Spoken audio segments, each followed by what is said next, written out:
अस्सलामुअलैकुम। दुनिया के आलूदा तरीन शहरों में कराची ने लाहौर को पीछे छोड़ दिया। कराची की फिजा इंतहाई मुज़िर सेहत हो गई। शहरी होशियार रहें। क्या आप हालात हाजरा से आगाही हासिल करना चाहते हैं? खबर के पीछे छुपे असल हकाइक जानना चाहते हैं? तो अभी सब्सक्राइब कीजिए जिलमिल पाकिस्तान को और साथ ही घंटी के निशान पर क्लिक कर दें। आपको बताते चलें कि कराची दुनिया में आलूदगी के एतबार से दूसरे नंबर पर आ गया।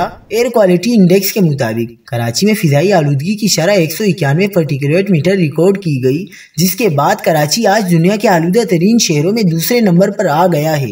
नई दिल्ली दुनिया के आलूदा तरीन शहरों में पहले नंबर पर है, जहां एयर क्वालिटी इंडेक्स 423 रहा। लाहौर इस फहरिस्त में तीसरे नंबर पर मौजूद है, जहां मजमूई तौर पर एयर क्वालिटी इंडेक्स 179 रिकॉर्ड किया गया। महकमा मौसमियात का कहना है कि कराची में आइंदा 3 रोज तक मौसम खुश्क, सुबह रात में ठंडी हवा चलेगी। महकमा मौसमियात के मुताबिक शुमाल मशरकी सिंध से चलने वाली हवा 11 किलोमीटर फी घंटे की रफ्तार से चल रही है। हवा में नमी का तनासुब 64% है।